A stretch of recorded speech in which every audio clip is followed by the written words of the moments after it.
মদখুর ছিল, মদখুর। তার স্ত্রীটা বড় ভালো, 5 ওয়াক্ত নামাজ পড়ে, কোরআন তেলাওয়াত করে, জিকির আজগার করে, তাসবিহ তাহলিল আদায় করে। কিন্তু স্বামীটা ভালো না, মদখুর, মাতাল হয়ে ঘরে এসে বিবিরে মারধর করে। বিবি নামাজ পড়ে, স্বামী পছন্দ করে না। বিবি কোরআন তেলাওয়াত করে, স্বামী পছন্দ করে না। এমন মদখুর, এমন বদকার স্বামী আছে না নাই? জোরে বলেন, আছে না নাই? আহারে, বিবি কোরআন তেলাওয়াত করে, বিবি জিকির আজগার করে, কিন্তু ওই মদখোর স্বামী পছন্দ করে না। বিবি প্রতিটা কাজ বিসমিল্লাহ বিসমিল্লাহ বলিয়া করে, ওই মদখোর স্বামী পছন্দ করে না। মদখোর স্বামী মনে মনে ভাবে, আমি এমন একটা কাজ করব, তোমার এমন বেয়াজ্জতি করব, তুমি আর বিসমিল্লাহ বলিয়া কোনো কাজ করবা না। ওই মদখোর স্বামী নিজের স্ত্রীকে পরীক্ষা করবার জন্যে, বেয়াজ্জতি করবার জন্যে নিজের স্ত্রীর কাছে আইনে একটা টাকার থলে দিল। রে বিবি, টাকার থলে তোমার কাছে রাখো, আমি যখন চাইবো আমাকে টাকার থলেটা দিবা। ওই মদখোর স্বামী টাকার থলেটা একটা বিবির কাছে দিল। ও বিবি আমার, আমি যখন চাইবো আমাকে টাকার থলে দিবা। বিবি বলল, কোনো টেনশন করবেন না, যখন আপনার দরকার বলবেন টাকার থলে আপনারা দিয়ে দিব। বিবি একটা জায়গার মধ্যে টাকার থলেটা নিয়ে রাখলো। ওই মদখোর স্বামী দেখতেছে আমার বিবি টাকার থলেটা কোথায় নিয়ে রাখে। বিবি রাখার পরে চলে আসলো। কিছুক্ষণ পর ওই মদখোর স্বামী ওই জায়গার মধ্যে চলে গেল। ওই জায়গার মধ্যে গিয়া ওখান থেকে টাকার থলেটা নিয়ে একটা কূপের মধ্যে ফালাইয়া দিল, অন্ধকূপ। এইবার কিছুক্ষণ পরে বিবির কাছে এসে বলো, বিবি আমার টাকার থলেটা দাও। ওই মদখোর স্বামীর ইচ্ছে হলো বিবির বেয়াজ্জতি করব। আমি তো তার টাকার থলে কূপের মধ্যে ফালাইয়া দিলাম, আমাকে টাকার থলেও দিতে পারবে না, আর আমি তারা বেয়াজ্জতি করব। আমি বলবো, দেখো তোমার বিসমিল্লাহ কোনো কাজ হয় না, বিসমিল্লাহ আর বলবা না। এইবার বিবিরে গিয়ে বলো, বিবি আমার টাকার থলেটা আমারে দাও। বিবি বলল, স্বামী আমার আপনি টেনশন করবেন না, আপনার টাকার থলে আমি আপনারে দেব, আমার সাথে আসেন। বিবি গিয়া ওই জায়গার মধ্যে বিসমিল্লাহ বলে হাত দিছে। ওই ব্যক্তি মনে মনে হাসে, বিবি এখন আর তুমি টাকার থলে পাইবা না, কারণ মনে মনে ভাবে আমি তো টাকার থলে ফালাইয়া দিছি, তুমি দিতেও পারবা না, তোমার আমি বেয়াজ্জতি করব। ওই মহিলা বিসমিল্লাহ বলিয়া হাত দিছে। আল্লাহ পাক রব্বুল আলামিন বলে, রে আমার ফেরেশতা, নেককার ফেরেশতা, তাড়াতাড়ি যাও, যদি আমার বান্দি দিতে না পারে, আমার বান্দিরে বেয়াজ্জতি করবে, তাড়াতাড়ি কূপ থেকে উঠাইয়া থলেটা ওই জায়গার মধ্যে রেখে দাও। এইবার বিবি যখন হাত দিল, ওই থলে আবার হাতের মধ্যে চলে আসে। আল্লাহু আকবার। এইবার বিবি স্বামীরে দিয়ে বলো, ও স্বামী আমার, এই টাকার থলেই তো আপনি আমার দিয়েছিলেন। স্বামী আশ্চর্য হয়ে বলে, বিবি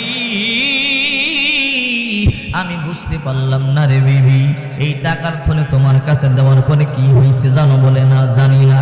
বিবি রে, তোমার বেয়াজ্জতি করবার জন্য এই টাকার থলে ওই জায়গা থেকে আমি নিয়া অন্ধকূপের মধ্যে ফলাইয়া দিলাম, আমি তোমার কাছে চাইবো দিতে পারবা না, তোমার বেয়াজ্জতি করব। রে বিবি, আজকে তুমি আমার টাকার থলে দিয়া দিলা, রে বিবি কেমনে হইল বুঝলাম না।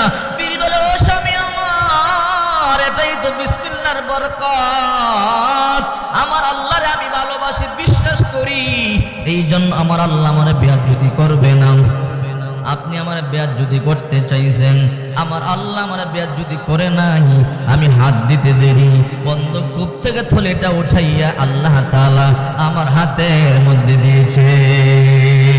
আল্লাহ আল্লাহ, क्या मुबारक नाम है, अल्लाह अल्लाह आशिकों का काम है। या इलाही मुझसे मुझको दूर कर, ताकि देखो मुझ में तुझको एक नजर, जन्नत दो ज़ोह से या रब क्या करो, आरज़ू है मैं तुझे देखा करो, हूर गिल्मा जितने नियामत है तो सबसे बढ़कर नियामत दीदार तुम।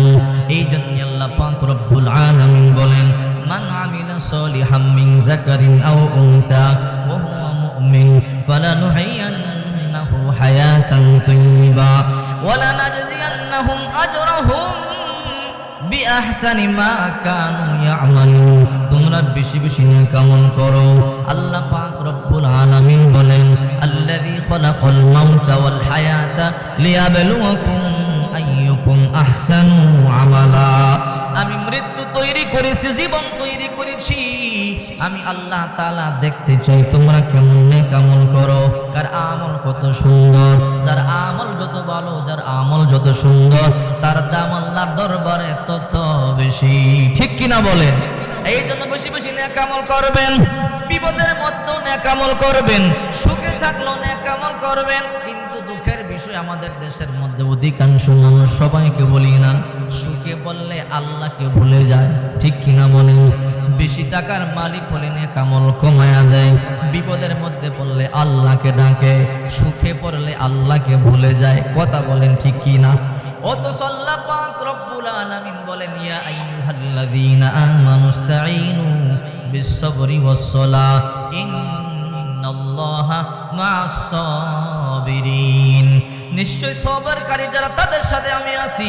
হে মুমিনেরা, তোমরা ধৈর্য এবং নামাজের মধ্যে আমার কাছে সাহায্য চাও। বিপদ তো আসতেই পারে। ওয়ালা নাবলুওয়ান্নাকুম বিশাইইন মিনাল খাউফি ওয়াল জু'i ওয়া নাকসিম মিনাল আমওয়ালি ওয়াল আনফুসি ওয়াস সামারাত ওয়াবাশশিরিস সাবিরিন। আল্লাহ তাআলা বিপদ দিয়ে পরীক্ষা করেন, জানমালের বিপদ দেয়, ক্ষুধা দেয়। আল্লাহ তাআলা ফসলাদি বিনষ্টের মাধ্যমে পরীক্ষা করে, বালা মুসিবত দেয়, রোগ বালাই দেয়, ক্ষুধা দেয়, অভাব দেয়, দিয়ে পরীক্ষা করে। যদি বান্দা বান্দি আল্লাহর উপরে ভরসা করে, আল্লাহর উপরে ধৈর্য ধারণ করে, আল্লাহ বলে তাদের সাথে আমি আল্লাহ রয়েছি। আল্লাহু আকবার। বিপদ আসলেই আল্লাহরে ডাকে। আবার অনেকে বিপদ আসলে বলে, আল্লাহ শুধু তুমি কি আমারই দেখো, আর কি কাউরে দেখো না? এমন বলে কি বলে না? বলে, আল্লাহ শুধু কি আমার সন্তানটাকেই দেখো, তুমি কি আর কারো সন্তানকে দেখো না? এমন কথা পর্যন্ত আমাদের সমাজে অনেকে বলে বেড়ায়। ঠিক কিনা বলেন? না না, যার যত বেশি বিপদ হবে বুঝবেন আল্লাহ তত বেশি পছন্দ করে। যার বিপদ যত বেশি, আল্লাহ তার বেশি পরীক্ষা করে। বিপদ নেই দুই কারণে, হয়তো গুনাহ মাফ করে, নয়তো আল্লাহ তাআলা তার সম্মান বাড়ায় দেয়। সুবহানাল্লাহ বলেন।